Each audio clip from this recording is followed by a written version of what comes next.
In this video, I'll be connecting this hard drive to this tech. It's going to be a world first.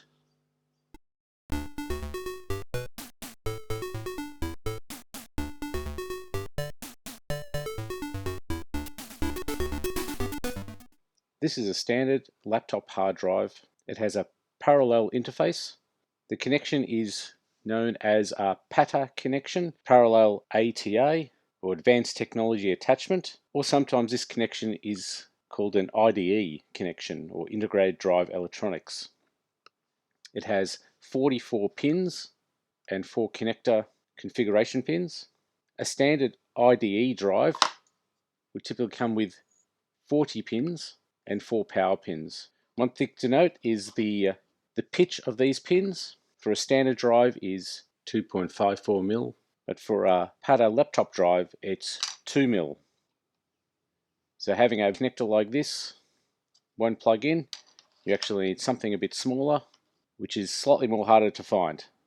So to plug this into the tech computer, I need to find out what these pin connections are, learn how to communicate with the drive, and eventually integrate it with a common file system so I can easily plug this into my laptop and into the tech.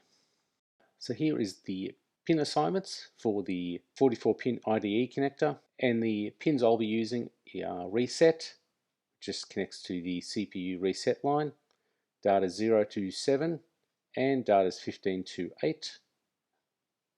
We also need to use I/O write and I/O read, which are essentially connected to the read and write lines of the CPU. I'm going to use chip select 0. They'll be connected to port 20. Chip select 1 isn't going to be used. We don't need to use that for what I'm doing.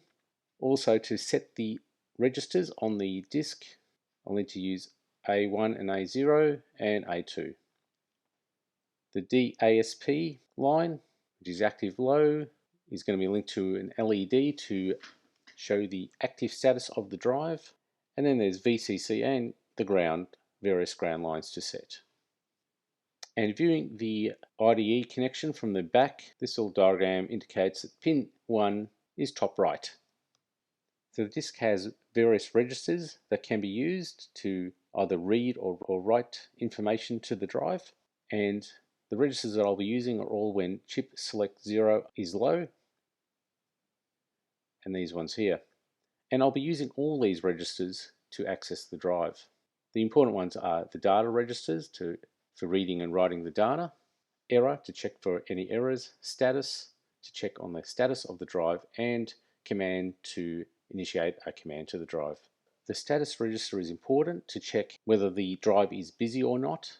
We'll look at the busy flag, the drive ready flag, and also when we're doing a data request, check the data request flag to ensure data is available to be read.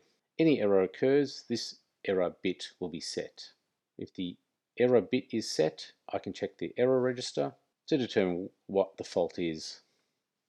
When sending a command to the disk, there are a lot of commands that you can use, but the ones that I'll be using are read sectors to read a sector from the disk, and write sectors. Another useful command is this identify device, which can return information about the device, including how big is one sector, which is typically 512 bytes.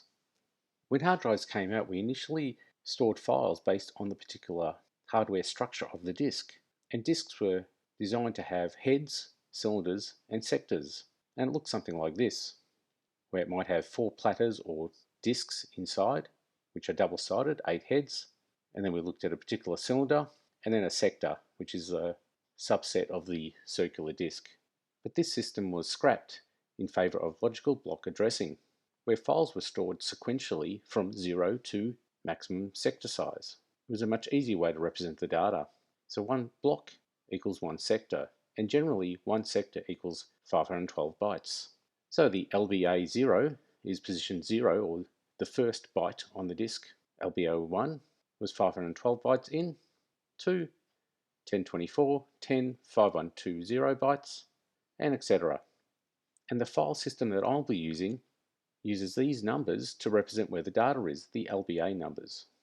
When setting the logical block address, I can use the following registers. So for LBA bits 0 to 7, I use a secondary number register. For bits 8 to 15, I use the cylinder low register.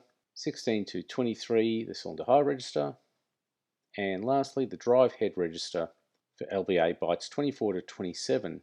And bit 7, the LBA bit, if that is 1, we are telling the drive that we'll be using logical block address mode. Have you been dreaming of that electronic project and want to make it a reality? Just like my ultimate expansion board for the Tech 1F. Well, head over to PCBWay to make your dreams come true. PCBWay are the leading printed circuit board manufacturer. They make high-quality multi-layer boards with a 24-hour production time. Just enter the board dimensions and upload your Gerber file, and that's it. Once posted, a neat box will arrive with your well-packed goodies. Just look at the quality of this board. They also do PC board assembly, CNC machining, and 3D printing. You can even order user project boards directly from their website. For $5 off your first order, click on the link below.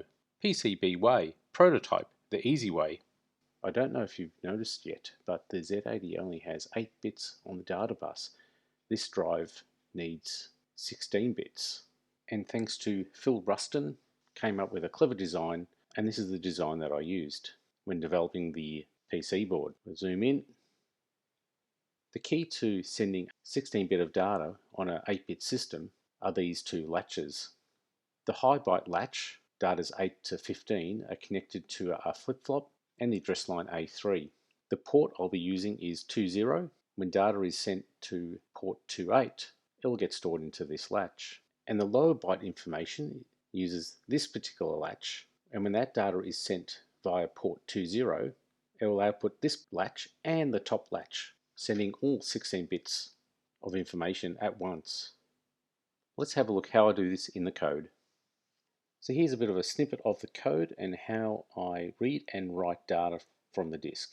Just a bit of a setup here. I'm using port 20 and then adding 0 to 7 to access all the registers on chip select 0, and also I have a special port 28 to read the high byte or the upper latch. When reading a sector, BCDE is the LBA address, HL is where the data is going to be stored in memory, read from the disk. So first, I check the status flag to make sure that the drive is not busy, then set the LBA address on the LBA registers. Then I send an instruction to the command register to say that I am going to do a command, and the command is to do a read of the disk. While the disk is getting ready, I wait for the data request to be active. Once that's set, I can now read, and I do the read in 2 blocks. The low byte, I grab the low byte. Now this also grabs the upper byte and stores the upper byte in the high latch, and then I'll do a separate read just to get the information from the high latch. And just repeat that process for 256 words or 512 bytes, which is 1 sector. When developing the PC board, I did come up with a few prototypes.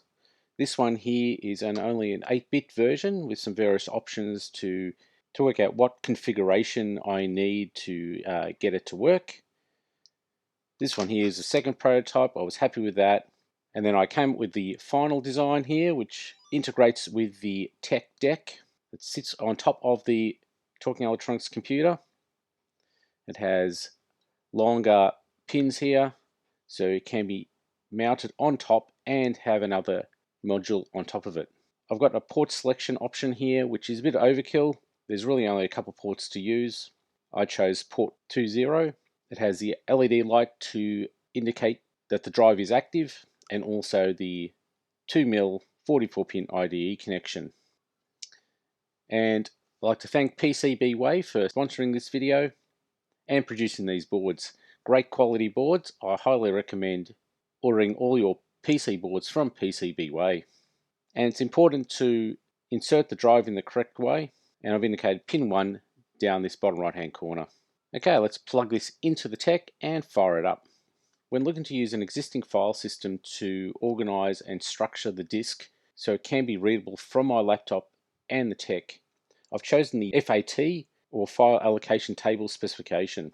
I chose it because it was simple and it's old and it's kind of retro. Now this document goes through in detail the structure of the volume. It has this reserved region, which has the boot sector or the BIOS parameter block, the file allocation table, which is essentially a linked list of clusters and the exact location of where they are in the data section. And for FAT32, the root directory is the first cluster. And it goes through in details what exactly each field is in the boot sector and various formulas to determine how to find the cluster in the FAT allocation table, specifics about the structure of the FAT file allocation table and the values that are in there, which determine if it's a free cluster, an allocated cluster, or a reserved value to indicate generally the end of file condition.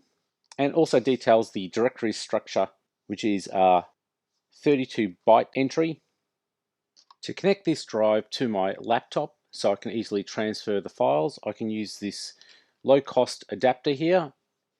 Just a matter of plugging it into the disk like so, and then using the USB port to communicate to the laptop. Let's now erase the disk to be in FAT32 format. It is currently in FAT32, but I'll erase it again. Press erase. Select the particular format, FAT32, then that's important. Give it a name, Tech1D data, and hit erase. Okay, the erase is done. Some information here, 512 bytes per sector, sectors in total, and the number of clusters for the FAT32, which is 8 kilobytes. I've created some files that can be run on the Tech1G. Let's copy them across to the new disk. Now I've got the files on there. Let's have a look in detail the FAT32 boot sector and BIOS parameter block. To view the raw data of the disk, I'm using a program called iBoard on the Mac, and this is the first sector. Now this doesn't look like a FAT32 boot sector at all. If I hit template, it's actually a master boot record partition table. And this is pretty standard to have the first sector as a partition table. And I can see here there's one partition. And if I drill down, I can see the start sector is 2048. Let's go to 2048. And it's detected that it is the boot sector. So some important bits of information here is the sectors per cluster, the reserved sector count, and the bytes per sector. And using this information, we can determine where the first file allocation table is, which is straight after the reserved sector count, and where the first root directory is, which is after the two file allocation tables, and here's the size of each table. So we have 32 sectors reserved. At sector 2080 will be the file allocation table. And I can see here, this is the 32-bit file allocation table. I can see a clear cluster and some clusters that are being used. Since there are two file allocation tables and each of them utilize 14316 sectors, the first data area or the first cluster, 30712, and this is the start of the root directory. And here are the 32-byte directory entries. So now I've got all the information. I know how to search and find the data. Now it's a matter of just putting it all together and loading the data. But how do we get the data information from the directory entry? Let's have a look. FAT32 has a particular way it stores files in a directory. It stores the file as a 32-byte entry, where we have the name, which is 8 bytes long, and then the extension part, 3 bytes. You have a particular attribute here which determines what type of file it is, whether it's a directory, a read-only file, hidden, or even if it's in long file name format. And then there's various time options, current time, last access date, modified date. But the important fields here are the cluster references. And FAT32 stores data in clusters. And this cluster number represents where the file is located. This file is stored in cluster 4. It uses little endian format. It also has the file size. And for instance, this one is at 9 kilobytes. So looking at the structure of the disk, it could look something like this, where you have a reserved region, let's say 2 kilobytes worth, a FAT region of 800 bytes, And then we have the clusters that are sequential. So now we know where the cluster is. It's cluster 4. We can grab the data from cluster 4. And each cluster is 8 kilobytes. And because the file size is slightly bigger, we need to find the next cluster. How do we do that? We look at the file allocation table, or FAT32. This is stored in the FAT region. It's essentially a linked list of clusters, and it's in little endian format. So we go to cluster 4, which is here, and it says the next cluster to look at is number 6. So we grab the data from number 6, and there's only 1K bytes left, and we can look at the file allocation table on number 6, and we can see it's the end of file. And that's how we get the data from the disk using the directory entry and the file allocation table. So here is my Tech1G. It is a prototype version, so it's slightly different layout than the production version, but still the same, and in particular these connectors here, which are the Tech Deck connectors. This board sits right on top of them using those long female headers. So I'll just slot that on now. Now just connect their hard drive to the cable. Pushes in like that. And we'll be right to go. I've modified the monitor, Mon3, to incorporate the PATA code and the FAT32 code. I've loaded some files on the hard drive, so let's fire this computer up. Okay, I can hear the drive up and running now. It's got power to it. One important thing when connecting this is to have a good power supply, because the drive does use a fair bit of power. Okay, scroll down to the disk menu, hit OK, and this should give me a directory listing of the root directory. Okay, great. It's got the volume here, Tech1G data, and the files. So I can see here banger.bin and various programs that I've created for the Tech. And this menu is looking really great. Now you can see there's some hex files here, Intel hex files, and there's also some binary files. When loading up a binary file, I just hit go. It'll ask for the address to load it up to. Let's try 4000, hit OK, and it's loaded that quick. If I back out into 4000 address, it's got the code there. This is a bit of a tune, so let's give this a play.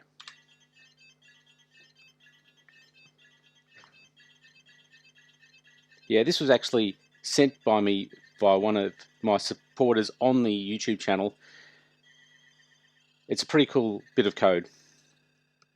And it just repeats. Alright, cancel that. Alright, we go back to the disk menu. Now what I've also incorporated is Intel hex file loading. So if it is a hex file, it would automatically interpret that hex file, which is just a text file, and load the data up correctly in the right location. So let's try games.hex, give that a run, half a second to load. It should load up at 400, press go, and now I've got a menu of various games. So let's play this simple Simon game. Go. Now I've got to basically press these keys to match the segment lighting up. Nope, that one's wrong. Do I get a correct one? So, and I'll just follow the sequence.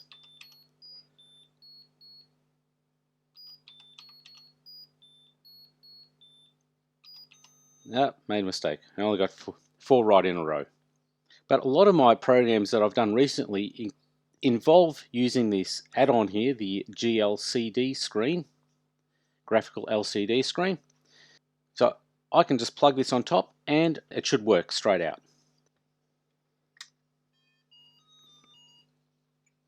Okay, that fired, and it's also got a nice little graphic here on load. Let's go to my disk menu again.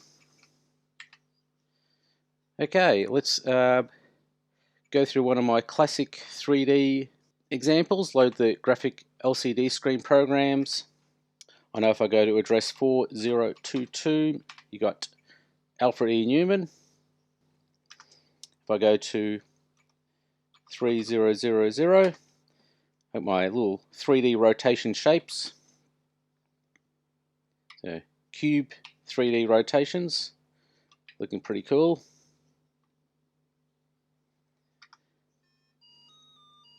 Exit out of that. And if I go to 2000, I've got my maze generation program that looks at the reverse backtracking algorithm to generate a maze. So that's all working really great. Ready Z80, let's code and play with the Z80. CPU leading the way, assembly language. Come and take a stand in this 8-bit wonderland. So the maze program takes a few moments to run and it's just about to finish. Go back to the very start, top left hand corner, and it's done. So I'm being really happy and excited about this project. I've actually got a hard drive connected to the Tech1G. I can interpret the FAT32 file system, so I can easily transfer files back and forth from my computer to the Tech. Now at this stage I can't save any files back to the FAT32 from the Tech, but with all the programs loaded, that means no more connection to my computer. It's a fully standalone Z80 computer. And being on a hard drive, it's much quicker loading files up compared to using the FTDI bit banging process. I hope you've enjoyed this video. The code's all out there on GitHub. You can print the boards off and connect it to your Tech1G. So this video is being released around Christmas 24. So how about I'll play a Christmas tune to finish off. I can do function F to go straight to the directory listing. So if I go down to the bottom, there's some tunes here. I'll load up tune 4, press go. Load it at 4100, why not? Call the music routine from the main menu. Got the right address. And Merry Christmas everyone.